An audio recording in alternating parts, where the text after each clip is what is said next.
Hello నమస్తే సలాం వాలేకుం మీ అందరికీ Everest masala వారవ వంటలు powered by natural refined sunflower oil కి స్వాగతం.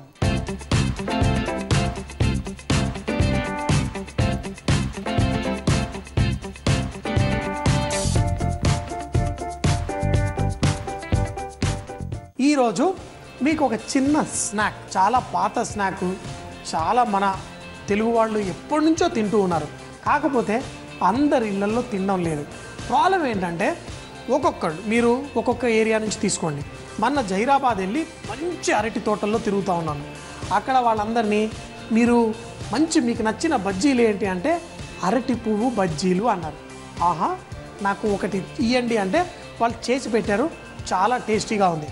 మరి ఈరోజు మనం ఈ అరటి పువ్వులతో మనం బజ్జీ చేసుకుందాం.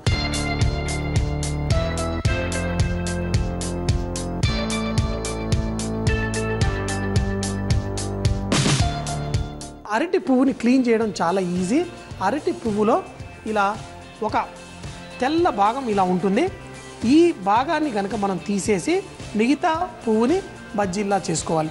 ఇది స్టిగ్మా ఏదైతే అంటారో ఇది కొంచెం కడుపుకు మంచిది కాదని చెప్పేసి తీసేస్తారు. ఇంకోటి ఏంటంటే ఇవి మనం పువ్వులోంచి తీసిన అదే రోజు చేసేసుకుంటే బాగుంటుంది. ఎందుకంటే తీసిన తర్వాత కొంచెం నల్లబడే అవకాశం ఉంటాయి పువ్వులు. సో మరి ఇప్పుడు బజ్జీ పిండి ఎలా కలుపుకోవాలో చూద్దాం. మనం మిరపకాయ బజ్జీలకైతే కొంచెం చిక్కగా కలుపుకుంటాం. అంతకంటే ఒక 2 చెంచాలు నీళ్ళు ఎక్కువ పోస్తే చాలు, ఈ పిండి పర్ఫెక్ట్గా రెడీ అయిపోతుంది. ఇప్పుడు శనగపిండి, దాంట్లో బియ్య పిండి వేసుకుంటే కూడా మన బజ్జీల పిండి చాలా బాగుంటుంది. బియ్య పిండి, దీంట్లో కొంచెం వాము వేసుకుంటే మంచి టేస్ట్ వస్తుంది. అంతేకాకుండా కడుపుకి డైజెషన్ కూడా చాలా హెల్ప్ఫుల్ అవుతుంది. మరి ఇందులో చిటికెడంత ధనియాల పొడి, పసుపు, కారం, కొంచెం అల్లం వెల్లుల్లి ముద్ద, కావాలంటే కొంచెం గరం మసాలా కూడా వేసుకోవచ్చు. దీంట్లో ఫైన్గా కట్ చేసిన కొత్తిమీర, ఇది ఆప్షనల్, మీరు వేయాలంటే వేసుకోవచ్చు. అలాగే దీంట్లో చిటికెడంత సోడా, ఇవన్నీ వేసేసి ఫస్ట్ దీన్ని ఇలా కలిపేసుకొని తర్వాత నీళ్లు పోసి మనం బజ్జీ పిండిలా కలుపుకుందాం. అయ్యో, ఉప్పు వేయాలి కదండి, మరి ఉప్పు కూడా వేసుకొని నీళ్లు పోసి ఫస్ట్ కొంచెం చిక్కగా కలుపుకోవాలి. ఎందుకంటే దీంట్లో ఏవైతే ఉండలు కట్టకుండా ఉండాలి అంటే ముందు కొన్ని నీళ్లు పోసుకొని థిక్ పేస్ట్ లాగా చేసుకొని తర్వాత తగినన్ని నీళ్లు పోసి చేసుకుంటే మీకు పిండిలో ఎటువంటి ఉండలు రావు.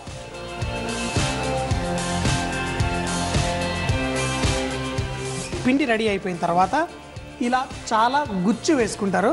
అలా వేసినా బాగానే ఉంటుంది.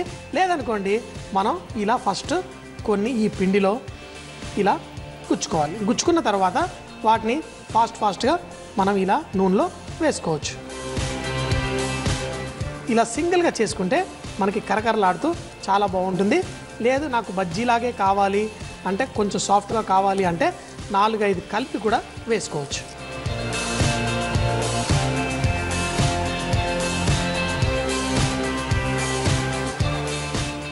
మంచిగా ఏదైనా పాట వస్తే కనుక ఒక్కొక్క పాటకి ఇన్ని బజ్జీలు రెడీ అయిపోతాయి. ఆహా,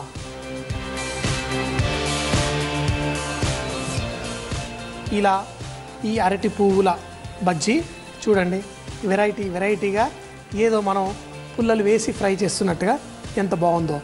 లేదు చాలా కలిపి కూడా వేసుకోవచ్చు. అది కూడా ఎలా చేసుకోవాలో చూపిస్తాము.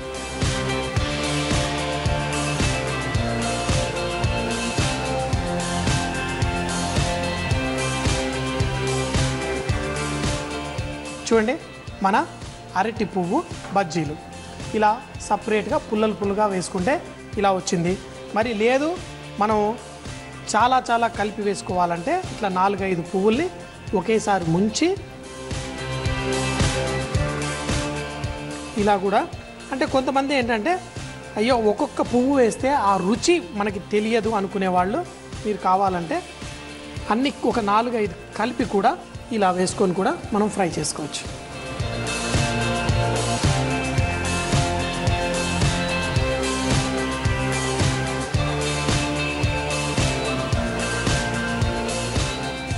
మన ఈ బజ్జీలు కూడా రెడీ అయిపోయాయి. మీకు ఎలా కావాలనిపిస్తే అలా వేసుకోండి. ఒక్కొక్క పువ్వు మనకి బజ్జీలా కావాలంటే వేసుకోవచ్చు, లేకపోతే చాలా కలిపి కూడా ఇలా వేసుకోవచ్చు. సో ఎప్పుడు మనం మిరపకాయ బజ్జీ ఈ బజ్జీలే కాకుండా ఇలా అరటి పువ్వులతో ఇలా రకరకాల బజ్జీలు కూడా ట్రై చేయండి. నాకు ఇంకోటి ఏంటంటే పెళ్ళిళ్ళకి వెళ్ళినప్పుడు అరటికాయ బజ్జీలు ఉంటాయి, అవి పెళ్ళిళ్ళలో తింటేనే దాని మజా బాగా అనిపిస్తుంది. అయితే కావాలంటే దీనిపైన చిటికెడంత చాట్ మసాలా, మన ఎవరెస్ట్ వారి చాట్ మసాలా కొంచెం వేసుకుంటే చాలా టేస్టీగా ఉంటుంది. సో వా, ఇది తినేసాను. మరి ఈ బజ్జీ కూడా ఎలా ఉందో తిందాం.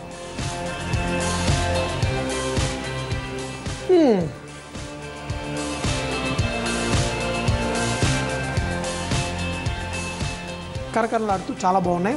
మీరు కూడా అరటి పువ్వు తీసుకొచ్చి కూర చేసుకోవచ్చు, ఇలా బజ్జీల రూపంలో చేసుకోవచ్చు. వెరైటీ ఇలాంటి రకరకాలు ట్రై చేస్తేనే కదా నిజంగా జీవితాన్ని ఆస్వాదించవచ్చు. ఎప్పుడు అంటూ ఉంటాను కదా, మరి మీరు కూడా మీ జీవితాన్ని ఆస్వాదించండి, వెరైటీ ట్రై చేయండి. అరటి పువ్వు బజ్జీ తయారు చేయ విధానం. ముందుగా ఒక బౌల్లో శనగపిండి, బియ్యపిండి, వాము, ధనియాల పొడి, పసుపు, కారం, అల్లం వెల్లుల్లి పేస్ట్, కొత్తిమీర, సోడా, ఉప్పు వేసి ఒకసారి కలుపుకోవాలి. దాంట్లో తగినన్ని నీళ్లు పోసి బజ్జీ పిండిలా కలిపి పెట్టుకోవాలి. ఇందులో అరటికాయ పువ్వులను ముంచి వేడి నూనెలో ఫ్రై చేసుకుంటే చాలా బాగుంటుంది. దీనిపైన మన ఎవరెస్ట్ వారి చాట్ మసాలా వేసుకొని తింటే భలే రుచిగా ఉంటుంది.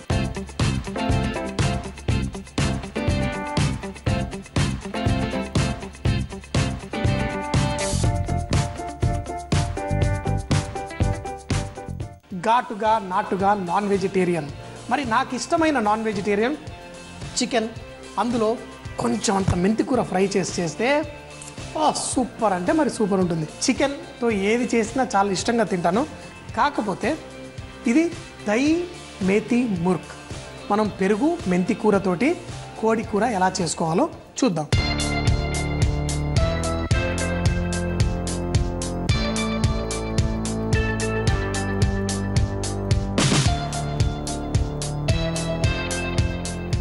మెంతి కూర, కోడి కూర అనేది మనం ఎన్నో విధాలుగా చేసుకుంటాం, కానీ ఇది కూడా ట్రై చేయండి, చాలా బాగుంటుంది.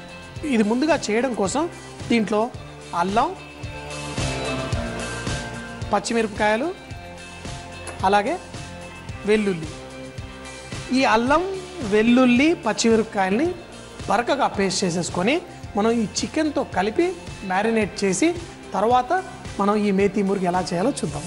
ఈ అల్లం, వెల్లుల్లి చక్కగా బరకగా పేస్ట్ చేసుకున్న దాన్ని మనం ఈ చికెన్తో పాటు కలిపేసుకుందాం.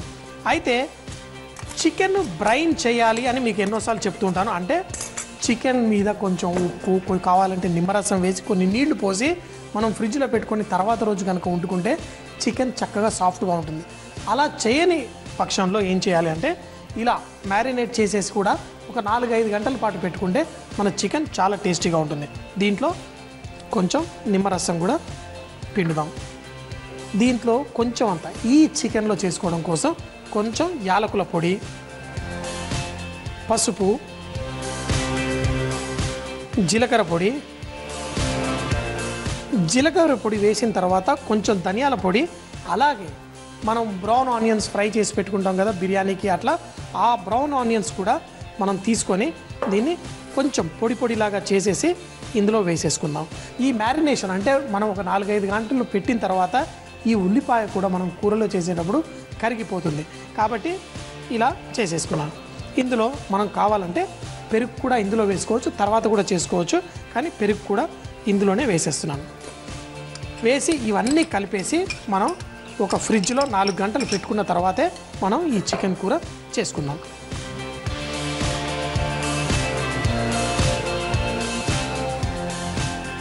ఇది కలిపిన తర్వాత దీంట్లో ఉప్పు కూడా వేసి మరోసారి కలుపుకుందాం. ఎప్పుడన్నా కానీ ఇలా చికెన్ పీస్లలో మనం ఉప్పు వేసి కలుపుకునేటప్పుడు ఒక్కటి గుర్తుపెట్టుకోవాలి, ఏంటి అంటే మళ్ళీ కూర వండేటప్పుడు మరి లాస్ట్లోనే ఉప్పు వేసుకోవాలి. ముందుగా ఉప్పు వేసామనుకోండి మరి మన కూరలో ఉప్పు ఎక్కువైపోయే అవకాశం ఉంటుంది. సో ఇప్పుడు ఇది బాగా కలిపేసుకున్నాను. ఇది మనం ఫ్రిడ్జ్లో పెట్టుకొని 4-5 గంటల తర్వాత చేసుకుంటే చాలా బాగుంటుంది. ఈరోజు మనం ఈ మెంతి కూర మేతి దహీ మురుగు చేసుకోవడం కోసం నెయ్యి వాడుతున్నాను. మీరు కావాలంటే నూనె కూడా వాడుకోవచ్చు, లేకపోతే కొంచెం నెయ్యి కొంచెం నూనె కూడా వాడుకోవచ్చు, సరిపోతుంది. సో మరి ఈ నెయ్యి అంతా కరిగిన తర్వాత మనం దీంట్లో గరం మసాలా వేసుకుందాం.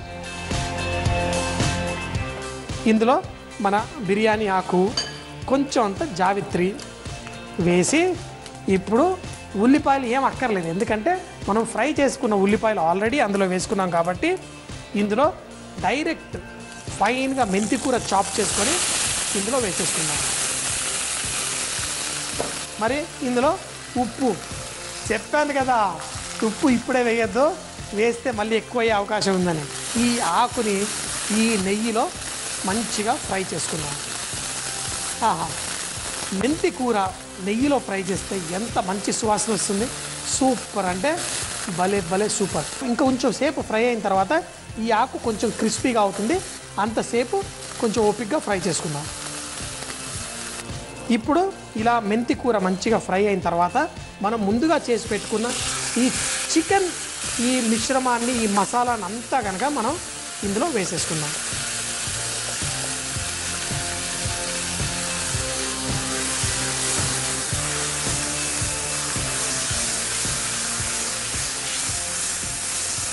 ఇప్పుడు ఈ మెంతి కూర ఈ చికెన్కి ఒక మంచి టేస్ట్ ఇచ్చి చాలా బాగుంటుంది. కొంచెం 20 నిమిషాల పాటు టైం పడుతుంది. ఇది వేసిన తర్వాత దాంట్లో ఉన్న జ్యూసెస్ బయటికి వచ్చేలా కుక్ చేసుకోవాలి. అంటే వేరే నీళ్లు పోసి కుక్ చేయకుండా దీన్నే కొంచెం సేపు స్లోగా కలుపుతూ ఉంటే దీంట్లో నుంచి జ్యూసెస్ బయటకు వచ్చి పర్ఫెక్ట్గా అవుతుంది. దీన్ని మనం మూత పెట్టేసుకుంటే కనుక స్లో కుక్ చేస్తే అందులో నుంచి జ్యూసెస్ అన్నీ బయటకు వస్తాయి. తర్వాత ఒక 15-20 నిమిషాల తర్వాత ఎలా ఉంటుందో చూద్దాం. ఇప్పుడు చూడండి, మన చికెన్లో నుంచి మంచిగా ఇలా జ్యూసెస్ అన్నీ బయటకు వచ్చి మంచిగా కుక్ అవుతుంది. అయితే నాకు మాత్రం ఇంకా కొంచెం చిక్కగా అవ్వాలి. ఏంటి, ఈ గ్రేవీ నీళ్లు కొంచెం ఆవిరైపోయి కొంచెం చిక్కగా అయినప్పుడు టేస్ట్ ఇంకా ఇంకా ఎక్కువగా ఉంటుంది. ఆ గ్రేవీని కనుక మనం అన్నంతో పాటు తింటే చాలా బాగుంటుంది. ఇందులో వచ్చే సువాసన ఎంతో సూపర్గా ఉంది. సో మరి అంతా రెడీ అయ్యి ఇంకా కొంచెం చిక్కబడ్డ తర్వాత చూద్దాం. కానీ కావాలంటే ఈ లోపల కొంచెం అంత గరం మసాలా దీంట్లో వేసుకుందాం. అంతేకాకుండా కొంచెం మీకు చేదులాగా కొంచెం ఏమైనా అనిపిస్తే చిటికెడంతా పంచదార కూడా లైట్గా, ఎక్కువ కాదు, కొంచెం వేసుకోవచ్చు. మన దహీ మేతి ముర్గ్ చూడండి, మనం పెరుగు చక్కగా మ్యారినేట్ చేసేసాం కాబట్టి ఇది పెరుగు విరగలేదు. అదే కనుక మనం తర్వాత పెరుగు మనం కూర అయ్యేటప్పుడు వేస్తే కొంచెం విరిగినట్టు అయ్యేది. ఇలా మంచిగా గ్రేవీ రెడీ అయిపోయింది, చికెన్ కూడా కుక్ అయిపోయింది. మరి స్టవ్ కట్టేసి ఇప్పుడు ఎంజాయ్ చేసేసుకుందాం. మరి ఆహా, ఈ మంచి గ్రేవీ, ఈ గ్రేవీలోనే చాలా టేస్ట్ ఉంటుంది. మరి చాలా చాలా వేడిగా ఉంది, కొంచెం చల్లారిన తర్వాత తింటే బాగుంటుందేమో. లేదులేండి, నాకు ఏదైనా కానీ ఇట్లా వేడిగా పెనంలోంచి తింటేనే నిజంగా టేస్ట్ అనిపిస్తుంది. కొంచెం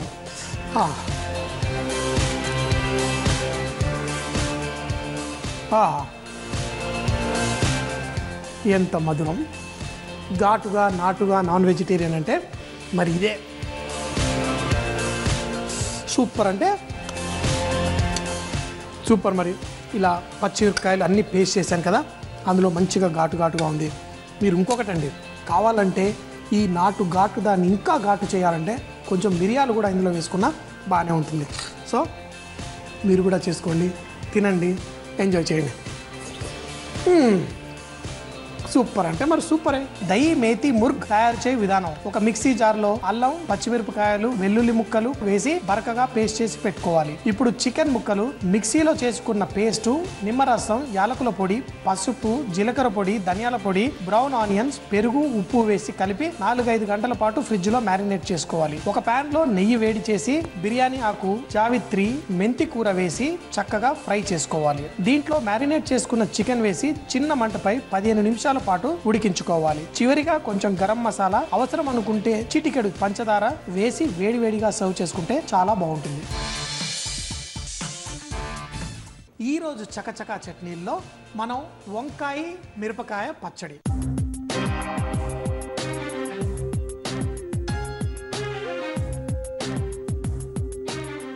ఇందులో ఏంటి అంటే పచ్చడి చేసుకున్నా కానీ పచ్చడిలో కొంచెం కరకరలాడుతూ ఉంటే చాలా బాగుంటుంది.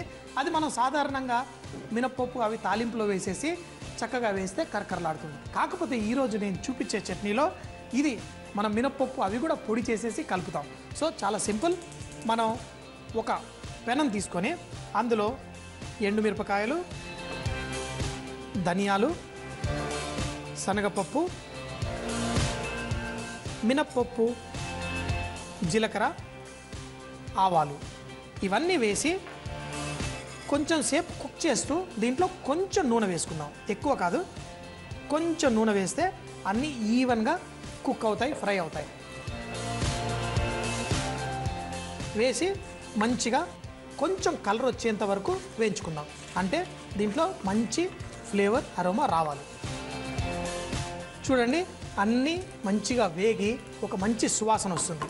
ఇప్పుడు మనం స్టవ్ కట్టేసి ఇందులో ఉన్న ఈ ఆవాలు, జీలకర్ర, ఈ పప్పునంతా మనం ఒక ప్లేట్లో తీసేసుకుందాం.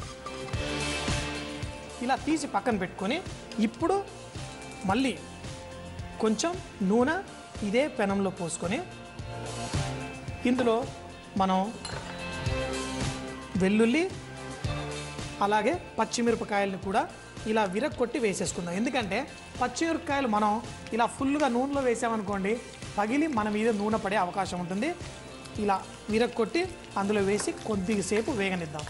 ఇవి వేగుతున్నప్పుడు ఇందులో కరివేపాకు అలాగే కొంచెం పసుపు వేసి మనం వంకాయల్ని కట్ చేసి నీళ్ళల్లో పెట్టుకున్నాం కదా, అంటే మరి కలర్ మారిపోకుండా నీళ్ళల్లో పెట్టకపోతే ఈ వంకాయలు రంగు మారిపోతాయి. కాబట్టి ఈ వంకాయల్ని కొన్ని వేసేసి ఇక్కడ వేసుకున్నాం. ఇప్పుడు దీన్ని మంచిగా వంకాయలంతా ఉడికేంత వరకు ఫ్రై చేసుకోవాలి. అందుకని ఎప్పుడన్నా మీరు ఇలా వంకాయలు, కూరగాయలు ఫ్రై చేసుకునేటప్పుడు కొంచెం అంటే చిన్న చిన్న ముక్కలుగా కట్ చేసుకుంటే తొందరగా అయిపోతుంది. మరి దీంతోపాటు కొంచెం ఉప్పు కూడా వేసుకుందాం. కూరగాయలు అవి మంచిగా ఉడకాలి అంటే కొంచెం మంట తగ్గించేసి మూత పెట్టేసేయాలి. కానీ మధ్యలో అప్పుడప్పుడు కలుపుతూ ఉండాలి. ఎందుకంటే కింద ఏమన్నా కొంచెం మాత్రం మాడినా కానీ మన చట్నీలో కావాల్సిన ఆ అద్భుతమైన టేస్ట్ రాదు. కాబట్టి మూత పెట్టినా అప్పుడప్పుడు ఈ కూరగాయల్ని ఇలా తిరిగేస్తూ ఉందాం. ఈ వంకాయలు చూడండి చిన్నగా కట్ చేసుకున్నాం కాబట్టి తొందరగా ఉడికిపోయింది. ఇప్పుడు ఇందులో మనం నిమ్మరసం వేసేసుకున్నాం. అయితే మనకి పులుపు అనేది ఎన్నో విధాలుగా తెచ్చుకోవచ్చు. చింతపండు వేసుకొని తెచ్చుకోవచ్చు, నిమ్మరసం వేసుకొని తెచ్చుకోవచ్చు, లేకపోతే గోంగూర ఇలాంటి పుల్లటి వేసి కూడా తెచ్చుకోవచ్చు. ఇందులో మనం నిమ్మరసంతో తెచ్చుకుంటున్నాం. నిమ్మరసం కూడా వేసేసి కొంచెం కొత్తిమీర కూడా వేసి కలిపేసుకుందాం.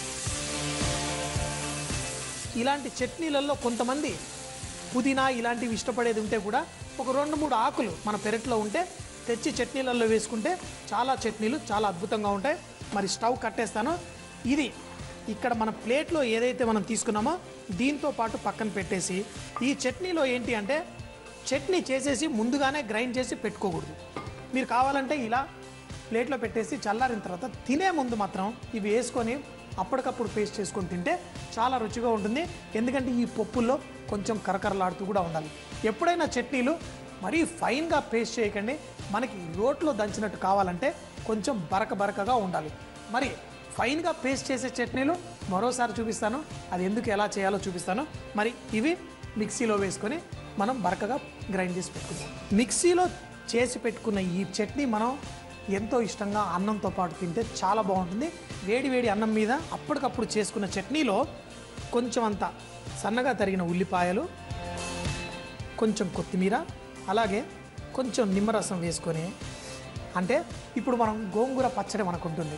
దాంట్లో మనం తాలింపు వేసుకునేటప్పుడు తాలింపు వేసిన తర్వాత కొన్ని ఉల్లిపాయలు చాప్ చేసి కలుపుకొని అప్పటికప్పుడు తింటే ఎంత అద్భుతంగా ఉంటుంది.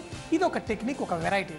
మరి మీరు కూడా ఇలా కొన్ని రకాల చట్నీల్లో వేసి చేసుకోవచ్చు. ఈ చట్నీలో ఇలా ఇందులో అన్నీ కలిసిన ఈ చట్నీ వంకాయ మిరపకాయ పచ్చడి ఆహా టేస్ట్కి టేస్ట్ ఉంది.